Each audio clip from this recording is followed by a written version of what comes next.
Bom, vamos à palavra. Mateus 16, no versículo 24. Então disse Jesus aos seus discípulos: se alguém quiser vir após mim, renuncie-se, ou em outras traduções, negue-se a si mesmo, tome sobre si a sua cruz e siga-me. Porque aquele que quiser salvar ou achar a sua vida, perdê-la-á. E quem perder a sua vida por amor de mim, achá-la-á. Até aí, fique aberto nesse capítulo. Essa passagem é uma das passagens mais conhecidas do Evangelho. E essa é uma passagem que muitas vezes ela define o que é o cristianismo. Talvez é um dos versículos que mais venha definir o que é o cristianismo. Porta estreita, caminho estreito e cruz. Mas, mesmo conhecendo um pouco desse versículo, e ao conhecê-lo, sabemos que ele define quase que totalmente, em suma, o que é o cristianismo, muitos cristãos têm receio desse versículo, ou da forma com que o cristianismo é apresentado, como um cristianismo de renúncia, abnegação, porta estreita. E muita gente tem dificuldade, mesmo na igreja, de conviver com essa afirmação e essa declaração que é correta e verdadeira. Vida cristã é vida de renúncia e de cruz. Mas há pessoas vivendo alguns anos, congregando e convivendo com essa afirmação, mas não convivem de forma harmônica, não aceitam isso na totalidade, mas não deixam o Evangelho nem suas congregações. Mas por não deixarem e entenderem, receberem o versículo como algo que tem que deixar o mundo, se abster, negar a si mesmo, elas entendem, recebem essa afirmação, não saem, não se desviam, mas passam a viver uma vida cristã amargurada. Algumas pessoas que não têm a mente de Cristo, ou seja, não são espirituais, é óbvio que não vão entender o Evangelho, porque a palavra da cruz é loucura para os que se perdem. Mas para nós que somos salvos, ela é o poder de Deus. A loucura é a cultura da Bíblia ser uma contracultura do mundo. O cristão ser um ser, um povo e uma raça diferente da raça mundana e ímpia. Isso é loucura aos olhos da sociedade. E o cristão que não tem a mente de Cristo, ele tem dificuldade de compreender. E mesmo aquele que é até mais espiritual e está há algum tempo na caminhada, ele também às vezes questiona, talvez internamente, o porquê de tanta exigência, tanta pressão, tanto fardo que é colocado em cima do que se converte. Onde eu quero chegar com isso? Que nós temos vivido um tempo que há muitos cristãos que vivem o cristianismo como se fosse um fardo. E eu preguei isso na vigília ontem, e eu exortei alguns obreiros com isso. O cristianismo, por causa da afirmação desse versículo, para alguns se torna um fardo, um peso, um labor. Sabe o que eu cheguei a falar para um obreiro ontem, pastor Silas? Tem pessoas que se sentem condenadas a serem cristãs. É uma condenação. Ela está condenada a ser salva. Ela está condenada a ir para a vida eterna. Ela está condenada a ter o Espírito de Deus, porque a maneira com que ela expressa o cristianismo é tão amargurada, é tão desdenhada, que parece que ela foi condenada. Porque Deus decidiu tocar em 2 pontos da vida dela. Ó, isso aqui deixa, isso aqui não pode, isso aqui é pecado. Ela vem para a igreja com a cara assim. Ela louva no altar, louva na hora do louvor. Aí você sempre vê uma silhueta, um semblante tristonho. Por quê? Porque ela se sente presa, ela se sente acorrentada, ela está carregando um fardo, cristianismo. Ela não tem a alegria que Davi falou: torna-me da alegria da tua salvação, a alegria de ser cristão, a alegria de ter a mente de Cristo, a alegria de ser uma raça, um povo peregrino, forasteiro, um povo que é totalmente diferente da sociedade e da cultura, um povo exclusivo, propriedade de Deus. Ela não vê assim. Sempre questionando a forma com que Deus julga, ou a forma com que Deus estabeleceu a lei. Por que esse mandamento é assim? Por que não pode tal coisa? Que escravidão que é essa? Ela desconhece João 8,32. E conhecereis a verdade, a declaração que eu li: toma a sua cruz e me nega. Toma sua cruz, nega a si mesmo e segue-me. Conhecereis a verdade, e a verdade vos libertará. Ela não, a verdade prendeu ela, porque a maneira como ela se porta é como se a infelicidade dela fosse ter se convertido. Estou presa. A verdade me prendeu, colocou um jugo, colocou um fardo, me amarrou, eu sou triste. Ela vive assim.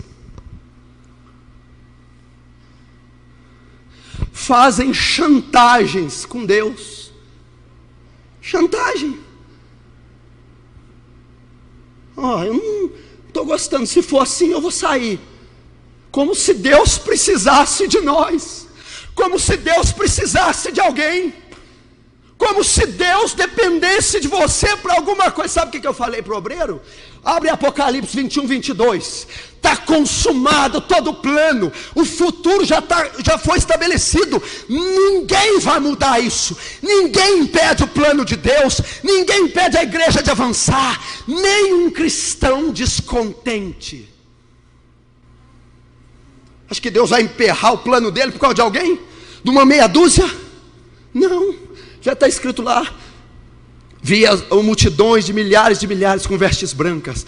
Vi os mártires que morreram na grande tribulação, a besta, o falso profeta, jogado no lago do fogo. E vi um novo céu, nova terra. Acabou, está lá. Isso aqui não vai mudar. Nós estamos pregando de algo que nós sabemos o fim. Ninguém vai mudar o que ele já escreveu e afirmou. Nem a insatisfação de um cristão que não entende o poder do evangelho e do cristianismo.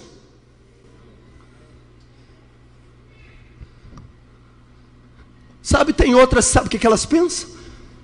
Estão fazendo favor para Deus. Vou quebrar teu galho, Deus. Vou continuar. Aí eu já podia mudar a pregação e ir para a ira de Deus. Você vai mudar? Se Deus tocar só com o dedinho dentro da tua medula, você vem rastejando pedindo misericórdia. Porque não brinca com Deus, não faz jogo com Deus. Você que faz isso não conhece Deus. Porque se você conhecesse a justiça, o amor, a misericórdia, a graça, você adorava Ele todo o tempo. Porque Ele não é passivo de erro, Ele é perfeito. Então se Ele não erra, como Ele pode prejudicar você? Jamais.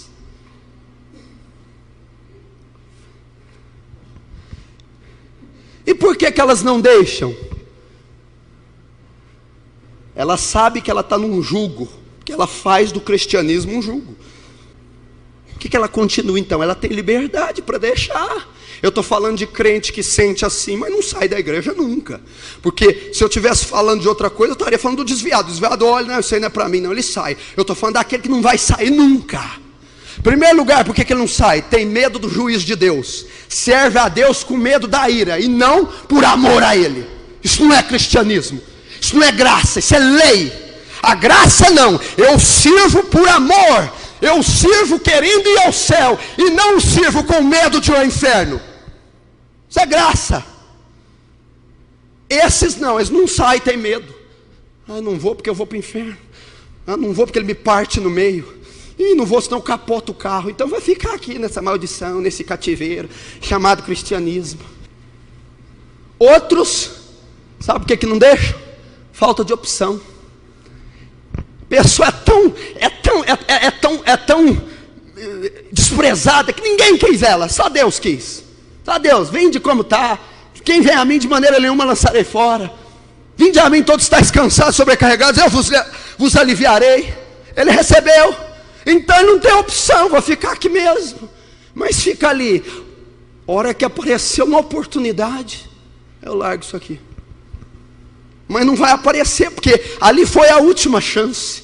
Não vai. Então ela está condenada. Vive um cristianismo que se porta como alguém condenado. Alguém que sofre. Alguém que serve um Deus iracundo, tirano, carrasco, ditador. Sorri, canta, louva, mas por dentro ela não entende o evangelho. Ela contesta, ela questiona, e por dentro eu não queria que fosse assim. Eu não gosto disso aqui. Eu queria liberdade.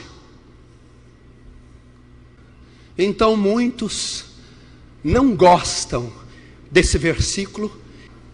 Aí a pessoa ouve isso aí. O que é isso? Que Deus ditador, carrasco, que Deus vaidoso, egocêntrico, egoísta, começando a achar que é verdade.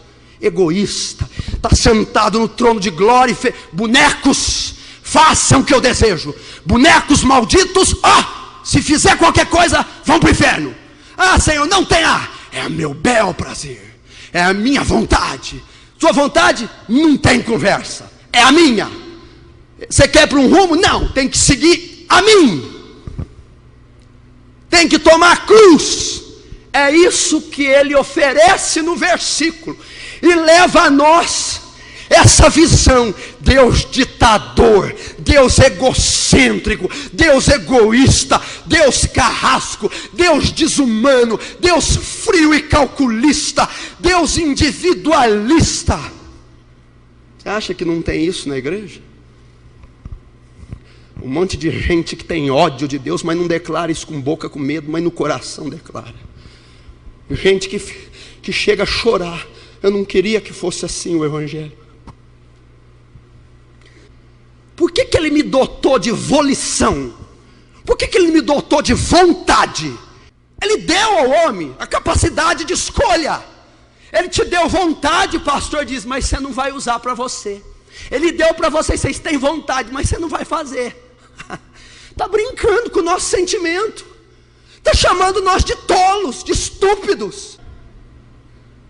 Eu estou escravo, eu sou preso. Nós não falamos isso, nós temos medo, nós escondemos. Mas vira e mexe na cama, nos cantos da igreja, nos cantos sei lá de onde. Vem essa indagação. Por que é desse jeito? Por que eu tenho que sofrer? Por que eu não posso fazer nada? Eu estou acorrentado. Principalmente aquele que não tem uma mente espiritual. O cara que não tem a mente espiritual, ele não segue o evangelho. O evangelho é a contramão da razão, da sociedade, da cultura, da história. É a contramão. A Bíblia diz: o mundo jaz no maligno, é a mente do anticristo que opera na terra. É impossível Deus compactuar com isso. Tem dias aqui, meu irmão, Deus é um Deus de graça, de misericórdia, tardio em se irar, que guarda aliança e conserto daqueles que o amam, de geração em geração. Mas eles esquecem de completar. É um Deus de ira também. É um Deus que tira a misericórdia de vez em quando. Tem hora que eu falo aqui, você quer ficar com essa vidinha? Vai para o inferno então. Então não é digno. É digno daquelas gotas de sangue descer da cruz.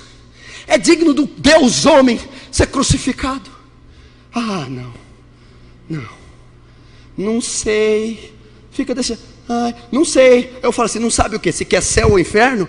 Nossa, está difícil escolher. Se quer vida eterna ou ficar entrevado doente. Se quer a glória, aquilo que o olho não viu, o ouvido não ouviu. Ou se quer...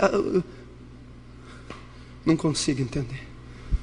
Não consigo. Sabe por que isso? Oséias 4:6. O meu povo é destruído por falta de conhecimento. Uma interpretação equivocada das Escrituras. Uma maneira carnal de ver. Sabe o que esse versículo está mostrando? O quanto Ele é misericordioso. O quanto Ele é bom. O quanto Ele é generoso. O quanto Ele está pedindo para fazer algo que beneficia somente a nós. Porque não tem nada do homem que possa beneficiar a Deus. Então, disse Jesus aos seus discípulos: se alguém quiser me seguir, até aí, seguir.